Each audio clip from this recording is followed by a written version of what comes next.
The second introduction with the Mega Man Battle Network crossover coming up later this week, 8.3 as of day of recording, is the virus variant type Fortate, RME01, with a kit of Destroy, Longshot, Press, Float Legs, and the leg ability of Pupa. Now of this, Fortate 2 also is sporting a brand new attack to the game, Longshot, which scales incoming damage with the target's proximity away from the command line.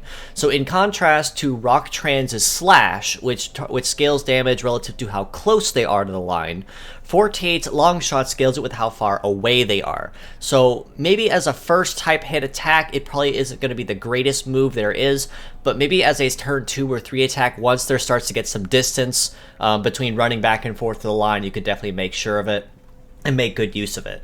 Float legs in general, always you can never go wrong with. 739 mobility for the legs, 912 for the evade. Nearly 1200 or 1300 for a shoot and melee resist also is pretty solid as well. Pupa leg ability also reduces incoming damage by 20% if a certain Metaforce charge can be met. At 5-star, that is only 30%, so basically just one turn of charging Metaforce, and he has an immediate damage reduction for the entirety of the time that he maintains that 30% or higher.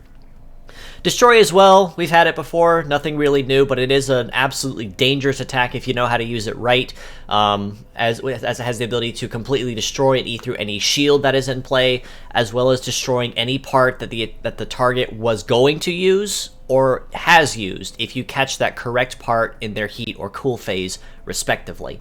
Press also is pretty solid for a heavy part punish with the modifier against that and the extra success rate tied to your Metaforce gauge.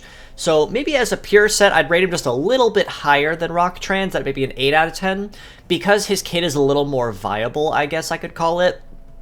He does have pierce damage potential with both Longshot and Press, so he has good use of that.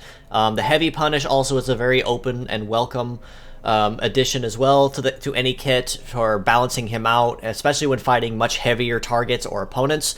Destroy also you can generally never go wrong with on a build, as it's generally good to have it on at least one part in the case the target does use some kind of shield, so you can at least keep your bases covered. Mixed parts score, I would also rate him an 8 out of 10 as well, because with any of his parts, you generally can't go wrong with them either.